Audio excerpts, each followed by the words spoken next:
Hey everyone, welcome back on TechEd classes. So today we are going to discuss about structured query language. इसको हम SQL के नाम से भी जानते हैं एंड ये जो टॉपिक है ये बहुत इंपॉर्टेंट टॉपिक है आपके एग्जाम पॉइंट ऑफ व्यू से, क्योंकि आपके इस टॉपिक से 4 मार्क्स का या 5 मार्क्स का क्वेश्चन ज़रूर आएगा और जो हम आज टॉपिक या क्वेरीज देखने वाले हैं उनसे ही वो क्वेश्चन आने वाला है।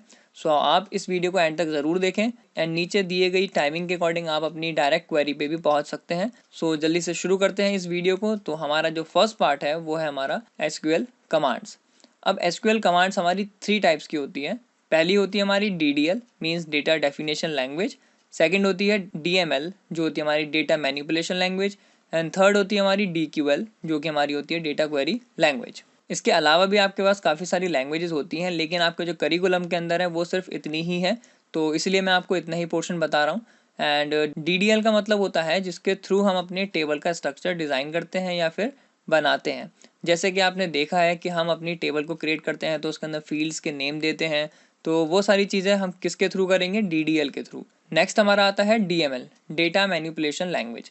अब DML का काम होता है कि हमने टेबल तो बना ली, लेकिन अब हमें उस टेबल के अंदर इंसर्ट करना है डेटा या फिर हमें उसको मॉडिफाई करना है, हमें उसको कोई डिलीट करना है, तो वो हम किसके अंदर करेंगे? डेटा मैनिपुलेशन लैंग्वेज के अंदर।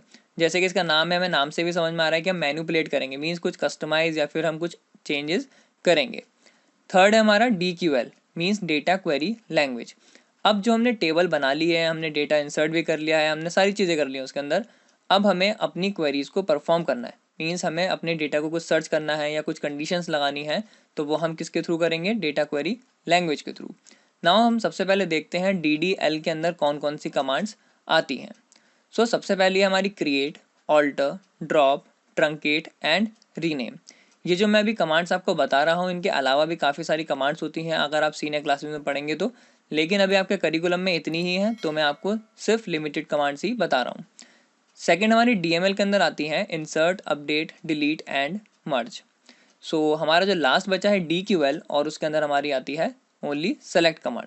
और ये सेलेक्ट कमांड बहुत पावरफुल कमांड है जिसके थ्रू हम अपनी पूरी टेबल को अच्छे से एक्सेस और डेटा को सर्च कर सकते हैं। सो ये जो सारी चीज़ें हैं ये हम सीखेंगे अपने MySQL सॉफ्टवेयर के अंदर। ये हम जो कमांड्स हैं ये ओपन ऑफिस डेटाबेस के अंदर नहीं कर सकते सारी की सारी, इसलिए हमें एक अलग या फिर दूसरे सॉफ्टवेयर की ज़रूरत पड़ेगी। तो अगर आप उस सॉफ्टवेयर को इंस्टॉल करना चाहते हैं तो आप मेरे को कमेंट सेक्शन में कमेंट कर सकते हैं, मैं आपको उसका लिंक भी प्रोवाइड कर दूंगा। और अगर आपको उसमें इंस्टॉलेशन के टाइम पे कोई प्रॉब्लम आए तो भी आप मुझे बता सकते हैं, मैं आपको हेल्प कर दूंगा। और एग्जाम पॉइंट ऑफ व्यू के अकॉर्डिंग मैंने एक वीडियो और बना रखी है, उसका लिंक मैं आपको डिस्क्रिप्शन में दे दूंगा और आपको ऊपर भी आई बटन में मिल रहा होगा, तो आप डायरेक्टली वहाँ पर जाके भी उसको सर्च कर सकते हैं ताकि आपको और एडवांस क्वेरीज की नॉलेज हो जाए। सो अभी हम वन बाय वन देखेंगे कि हम ये सारी क्वेरीज को कैसे परफॉर्म करेंगे प्रैक्टिकली MySQL के अंदर। सो ये है मेरी MySQL की स्क्रीन। यहाँ पे सबसे पहले जब आप इंस्टॉल करेंगे तो आपको पूछेगा वो पासवर्ड। तो मैंने यहाँ पे पासवर्ड जो दे रखा है वो रूट दे रखा है, ROOT रूट। ये सिंपल सा पासवर्ड होता है और जो बहुत कॉमन होता है। अगर आप कोई पासवर्ड नहीं देना चाहते तो आपको इंस्टॉलेशन के टाइम पे ही इसको सेटअप करना होगा। अगर आपको देना है तो आप उस पासवर्ड को ज़रूर याद रखिए, अदरवाइज़ ये हमारा रन नहीं होगा, तो इस चीज़ का बहुत ध्यान रखिए। और पासवर्ड एंटर करने के बाद हमें क्या मिलेगा? MySQL एंड यहाँ पर हमें कर्सर ब्लिंक करता हुआ मिलेगा। अब यहाँ पे जो कर्सर ब्लिंक कर रहा है इसका मतलब है यहाँ पर हमें अपनी कमांड्स को लिखना है। सो जो मैं कमांड्स लिख रहा हूँ वन बाय वन आप अपनी नोटबुक में नोट डाउन करते रहिए या फिर आप याद कर लीजिए। सो सबसे पहले हमें क्या करना है? हमें अपने डेटाबेस को क्रिएट करना है। जैसे कि हम अपने ओपन ऑफिस डेटाबेस के अंदर करते थे, वैसे ही हम इसके अंदर भी अपने डेटाबेस को क्रिएट करेंगे। तो डेटाबेस क्रिएट करने के लिए हमारे पास कमांड होती है क्रिएट डेटा बेस और डेटाबेस का कोई भी नाम। तो मैं यहाँ लिखता हूँ टैकेड एंड सेमीकोलन लगाते हैं, तभी हमारा ये डेटाबेस जो है वो क्रिएट हो पाएगा। अगर हम सेमीकोलन नहीं लगाएंगे तो यहाँ पर हमारा एरर आ जाएगा। ठीक है, तो हम करते हैं एंटर और जैसे ही मैं एंटर करूँगा तो देखिए यहाँ पे हमारा आ रहा है query okay 1 row affected, means हमारी एक रो पे हमारा डेटा इंसर्ट हुआ है एंड कितने सेकंड में हुआ है वो भी हमें दिखा रहा है। तो 0.20 सेकंड में हमारा एक डेटाबेस क्रिएट हो चुका है। अब अगर हमें इस डेटाबेस को देखना है कि भाई क्या क्रिएट हुआ भी है या नहीं हुआ, तो उसको देखने के लिए हमें करना है कमांड शो डेटा बेसिस। यहाँ पे बहुत ध्यान रखना, जो मैं लिख रहा हूँ यहाँ पे डेटा बेसिस लिख रहा हूँ, डेटाबेस नहीं लिखना है। अगर हम डेटाबेस लिखेंगे तो यहाँ पर एरर आएगा। और अब मैं लगाता हूँ सेमीकोलन एंड करते हैं एंटर। तो जितने भी डेटाबेस हमारे क्रिएट हैं इस MySQL के अंदर वो हमें यहाँ पर सब मिल जाएंगे। तो देखिए हमारा जो डेटाबेस है वो क्रिएट हो चुका है टैकेट के नाम से। अब हमें क्या करना है, इस डेटाबेस को यूज़ करना है, मीन्स हमें इसके अंदर अब क्या करना है, यूज़ करने के बाद टेबल क्रिएट करनी है। तो यूज़ करने के लिए सिंपल सी कमांड है, हमें लिखना है यूज़ टैकेड और हमें करना है सेमीकोलन। एंटर करते हैं तो देखिए यहाँ पे जो रिजल्ट आया है वो क्या आया है, डेटाबेस चेंज्ड। इसका मतलब है कि हम अब क्या हो चुके हैं, इस डेटाबेस के अंदर एंटर हो चुके हैं। अब जो भी हम काम करेंगे वो इस डेटाबेस पे डायरेक्टली इफेक्ट डालेगा। तो अब हमें क्या करना है, इस डेटाबेस के अंदर टेबल को क्रिएट करना है। अब टेबल क्रिएट करने के लिए हमारी कमांड होती है, हमने अभी जो देखा, हमने DDL के अंदर देखा, डेटा डेफिनेशन लैंग्वेज के अंदर, कि अगर हमें टेबल को क्रिएट करना है तो हमें कमांड यूज़ करनी है क्रिएट। तो अगेन हम यूज़ करते हैं क्रिएट। सो क्योंकि हमें टेबल क्रिएट करनी है तो हम लिखेंगे टेबल क्रिएट टेबल, और जो भी टेबल का नाम है वो हम यहाँ पे दे सकते हैं। तो हम दे देते हैं स्टूडेंट, एंड इसके बाद हमें क्या करना है, हमें करना है एंटर। एंटर करने के बाद आपको देखिए ये एरो आएगा, और एरो के बाद हमें करना है ब्रैकेट स्टार्ट। अगर आप ब्रैकेट नहीं लगाएंगे या फिर आप अपना ब्रैकेट ऊपर लगा देंगे यहाँ पे, तो क्या होगा, एरर आएगा और आप इस तरीके के लूप में फंस जाएंगे और आप बाहर नहीं निकल पाएंगे जब तक आप सेमीकोलन ना लगा लें तब तक। तो जिस तरीके से मैं क्वेरी लिख रहा हूँ, अगर आप कंप्यूटर में लिखेंगे तो आपको इसी तरीके से लिखना है। एग्जाम में भी आप अगर इसी तरीके से लिखेंगे तो बहुत अच्छा रहेगा, क्योंकि एग्जामिनर पे भी काफ़ी अच्छा इंप्रेशन पड़ेगा इस चीज़ से। सो इसके बाद अब हमें टेबल क्रिएट करने के लिए हमें क्या चाहिए होता है, उनकी फील्ड्स चाहिए होती हैं। फील्ड्स का मतलब है उसके जो हेडिंग्स होती हैं वो चाहिए। तो हम यहाँ पे दे देते हैं सपोज रोल, और रोल देने के बाद हमें क्या देना है, उसका डेटा टाइप। तो अभी तक हम जैसे ओपन ऑफिस डेटाबेस में क्या कर रहे थे, हमें सारे ऑप्शंस मिल रहे थे, हम बस खाली क्या कर रहे थे, उसको सेलेक्ट कर रहे थे। अब हमें यहाँ क्या करना है, इनको याद रखना है कि किस तरीके का डेटा हमें यहाँ पर एंटर करना है। तो रोल नंबर जो होता है वो होता है हमारा इंटीजर टाइप का। ये हमने प्रीवियस टू प्रीवियस वीडियो में देखा था कि हम डेटा टाइप्स किस किस तरीके के होते हैं और किस तरीके से हम उनको यूज़ करते हैं। तो हमें यहाँ यूज़ करना है इंटीजर। इंटीजर के बाद हमें स्पेस लगाना है, और अगर हमें इसे प्राइमरी की बनाना है तो हमें लिखना पड़ेगा यहाँ पे प्राइमरी की। सो इस तरीके से क्या होगा, हमारा ये जो कॉलम है या जो फील्ड है ये क्या हो जाएगा, प्राइमरी की बन जाएगा। अब मैं करता हूँ कॉमा, क्योंकि मुझे एक फील्ड और ऐड करनी है, और मैं करता हूँ एंटर, और इसके बाद मुझे जो फील्ड एंटर करनी है वो है नेम। तो हम नेम लिखते हैं, नेम करने के बाद स्पेस देते हैं, एंड आफ्टर गिविंग स्पेस हमें क्या करना है, नेम का डेटा टाइप लिखना है। अब नेम का जो डेटा टाइप है वो क्या होगा हमारा, वो होगा वैरकैर। वैरकैर इसलिए होगा क्योंकि नेम के अंदर हमारे कैरेक्टर्स स्टोर होंगे, एंड इसकी जो लेंथ है वो भी हम यहाँ पर मेंशन करेंगे। तो हम लिखते हैं वैरकैर, एंड ब्रैकेट में हम लिखते हैं जितना भी ये साइज़ कंटेन करेगा वो। तो हम यहाँ पे सपोज 30 दे देते हैं, ये आपकी चॉइस है, आप जो भी साइज़ देना चाहें वो दे सकते हैं। अब इसके बाद मैं इसके अंदर कोई और फील्ड या फिर कॉलम नहीं देना चाहता, तो हमें क्या करना होगा, ये जो हमने ब्रैकेट स्टार्ट करा था इसको हमें क्लोज भी करना होगा। तो हम यहाँ पे आते हैं और इस ब्रैकेट को लगाते हैं, एंड सेमीकोलन से हमें एंड करना है। आप इस चीज़ का ध्यान दीजिएगा कि हमें कोई भी लाइन अगर एंड करनी है तो हमें सेमीकोलन से ही करनी है। तो हम करते हैं एंटर, और जैसे मैं एंटर करूँगा तो देखिए यहाँ पे क्या हुआ है, query okay 0 row affected, and कितना टाइम लगा है इसको, 0.63 सेकेंड्स। सो इस तरीके से हमें क्या पता चला कि हमारी जो टेबल है वो क्रिएट हो चुकी है। अब टेबल को देखने के लिए कि हमारी ये फील्ड्स ऐड हुई भी हैं या नहीं हुई, उसके लिए हमें यूज़ करना होता है DESC, मीन्स डेस्क्राइब टेबल का नाम। तो यहाँ पे मैंने यूज़ करा है DESC स्टूडेंट, और मैंने करा है सेमीकोलन, और जैसे ही मैंने सेमीकोलन के बाद एंटर करा तो हमें देखें यहाँ पे क्या मिल गया, इसका पूरा स्ट्रक्चर मिल चुका है। और स्ट्रक्चर में यहाँ पे लिखा है देखिए फील्ड। फील्ड मीन्स क्या क्या फील्ड्स है हमारी, रोल नंबर है एंड नेम है। उसका क्या टाइप है वो हमने यहाँ पे दिया था इंटीजर, और इसने बाय डिफ़ॉल्ट मीन्स इसने अपने आप क्या दे दिया है, इंट 11। तो जो साइज़ है वो क्या दे दिया है, इसने 11 दे दिया है। एंड नीचे जो था वैरकैर ये हमने दिया है 30। नल का मतलब होता है ब्लैंक। तो क्या हमारा रोल नंबर ब्लैंक रहना चाहिए, यहाँ पे है नो। नो इसलिए आया है क्योंकि हमने इसको क्या दिया है, प्राइमरी की। तो आप ध्यान दीजिएगा प्राइमरी की कभी भी ब्लैंक नहीं रह सकती, तो इसलिए यहाँ पे इसने ऑटोमेटिकली क्या कर दिया है, नो। ऐसे ही दोनों की डिफ़ॉल्ट वैल्यूज़ क्या है, नल है। नल मीन्स ब्लैंक है, कोई भी इसके अंदर वैल्यू अभी नहीं है। सो इससे हमें पता चल गया है कि भाई हमारी एक टेबल क्रिएट हो चुकी है। सो अगर हमें एक टेबल और क्रिएट करनी है तो क्या करेंगे, सिंपल हमें क्या करना है, यही कमांड यूज़ करनी है। अब मैं इसका शॉर्टकट बताता हूँ। आप अपने कीबोर्ड से टॉप एरो की प्रेस करेंगे तो आपको देख जितनी भी आपने प्रीवियस कमांड्स टाइप करी हैं वो आपको यहाँ पर दिख जाएंगी। सो देखिए जैसे मैंने यहाँ पे क्रिएट टेबल स्टूडेंट लिखा था, तो अब मैं यहाँ लिख देता हूँ क्रिएट टेबल फीस, और इसके बाद हम करते हैं एंटर, एंड ब्रैकेट स्टार्ट करते हैं, और हम यहाँ पे दे देते हैं सपोज ID और इंटीजर और इंटीजर देने के बाद हम इसको क्या करते हैं, प्राइमरी की बना देते हैं, एंड कॉमा एंटर, एंड हम इसके बाद क्या करते हैं, कोई भी नेम दे देते हैं, और वैर कैर के बाद इसके अंदर हम कोई साइज़ दे देते हैं 40 सपोज, एंड हम इसको करते हैं क्लोज, सेमीकोलन, एंटर। तो हमारी देखिए यहाँ पे दूसरी टेबल भी क्रिएट हो चुकी है। सो अगेन अब हम देख लेते हैं कि ये जो टेबल है इसके अंदर फील्ड्स क्रिएट हुई भी हैं या नहीं हुई हैं। तो DSC स्पेस हमारा टेबल का नाम है फीस, सेमीकोलन, एंटर। तो देखिए हमारी आईडी और नेम हमारा यहाँ पे क्रिएट हो चुका है। So this is the query for creating the table and database, and जिसके थ्रू हम अपनी टेबल को देख भी सकते हैं। वो हेड क्वेरी हमारी DESC मीन्स डिस्क्राइब और टेबल का नाम। अब सपोज हम चाहते हैं कि हमने जो टेबल्स क्रिएट करी हैं और उसके अंदर जो हमने फील्ड्स को ऐड करा है, अब हम चाहते हैं एक फील्ड और ऐड कर दें। तो अब हम जो करेंगे वो करेंगे ऑल्टर कमांड के थ्रू, क्योंकि अब हम टेबल को ऐसे क्रिएट नहीं कर सकते। तो अब हमें यूज़ करनी है ऑल्टर कमांड। तो हमें लिखना है ऑल्टर टेबल एंड इसके बाद टेबल का नाम। सपोज़ मैं यहाँ फीस को एडिट करना चाहता हूँ, एंड इसके बाद हमें लिखना है जो भी चीज़ ऐड करनी है वो, तो हमें लिखना है ऐड, एंड सपोज़ हमें जो फील्ड का नाम देना है अब वो देना है स्टेटस, एंड अब हमें क्या देना है इसका डेटा टाइप।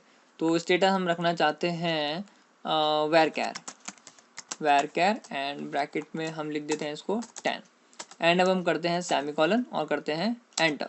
तो देखिए इसके थ्रू हमारा क्या हो गया है, क्वेरी हमारी क्रिएट हो चुकी है और डुप्लीकेट कुछ नहीं मिला है, कोई वार्निंग नहीं है, कोई भी रिकॉर्ड नहीं है। अगेन हम अब देख लेते हैं अपनी इसी कमांड को DESC फीस को, कि ये हमारा टेबल के अंदर इफेक्ट डाला भी है या नहीं डाला है। तो हम करते हैं एंटर, और देखिए हमारी जो टेबल है वो क्या हो गई है, अब एडिट हो गई है, और उसके अंदर स्टेटस जो फील्ड है वो भी ऐड हो चुकी है। सो ये तरीका है अगर हमें अपनी टेबल में जो हमने पहले क्रिएट कर दी है उसी के अंदर कुछ एडिटिंग करनी है या फिर कोई कॉलम ऐड करना है। ये जो ऑल्टर कमांड है ये सिर्फ हमारी कॉलम पे ही काम करेगी या फिर फील्ड्स पे ही काम करेगी, और किसी पे ये काम नहीं करेगी। नाउ आफ्टर दिस जो हमने इस स्टेटस को ऐड करा है, अब मैं इसको डिलीट करना चाहता हूँ सपोज, तो उसके लिए हम यूज़ करेंगे ड्रॉप कमांड। तो हम अगेन यूज़ करते हैं ऑल्टर टेबल, एंड हमें क्या करना है, टेबल का नाम यूज़ करना है। उसके बाद हमें क्या करना है, ड्रॉप करना है। तो हमें लिखना पड़ेगा ड्रॉप से क्या होता है, हमारा जो कॉलम है वो पूरा का पूरा डिलीट हो जाएगा। सो ड्रॉप के बाद हमें लिखना है कॉलम का नाम। तो हम लिखते हैं कॉलम, एंड कॉलम का नाम क्या है हमारा, स्टेटस, एंड करते हैं सेमीकोलन, एंड करते हैं एंटर। तो देखिए यहाँ पे हमारी क्वेरी सक्सेसफुली रन हो चुकी है, और हम फिर से देखते हैं क्या इफ़ेक्ट पड़ा है इस पर या नहीं।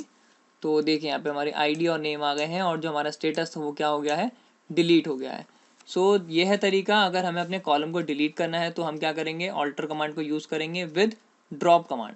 नाउ अभी तक हमने देखा कि हम अपनी टेबल के कॉलम्स पे कैसे काम कर सकते हैं, उनको कैसे क्रिएट करेंगे, कैसे अपडेट करेंगे, कैसे हम उसको मॉडिफाई या डिलीट करेंगे, ये सब चीज़ें हमने देख ली हैं। अब हम चाहते हैं अपनी टेबल के अंदर डेटा इंसर्ट करना। तो क्योंकि हमें डेटा इंसर्ट करना है तो कमांड है हमारी इंसर्ट इनटू, एंड टेबल का नाम, सपोज हम टेबल का नाम लेते हैं स्टूडेंट। तो मैं टाइप करता हूँ स्टूडेंट, एंड उसके बाद जो भी हमारे कॉलम्स हैं स्टूडेंट के अंदर, उनके अंदर हमें डेटा एंटर करना है। तो हमें सबसे पहले क्या देना होगा, अपने कॉलम्स का नेम। तो हमारे कॉलम्स थे roll number means roll, comma हमने क्या दिया था, नेम। इसके बाद हमें जो भी वैल्यू देनी है तो हमें क्या लिखना होगा, वैल्यूज़ ब्रैकेट स्टार्ट, और जो वैल्यूज़ देनी है वो ही हमें यहाँ पे एंटर करनी है। अब यहाँ पे जो रोल नंबर था वो हमने इंटीजर दिया था, तो हमें इंटीजर वैल्यू ही इंसर्ट करनी होगी। इंटीजर का मतलब है होल नंबर, मीन्स कोई ना कोई नंबर देना है। अगर हम यहाँ पे कोई भी कैरेक्टर या फिर अल्फ़ाबेट दे देंगे तो यहाँ पे हमारा क्या आ जाएगा, एरर आ जाएगा। तो आपको ऐसा नहीं करना है। और फिर हम करते हैं कॉमा।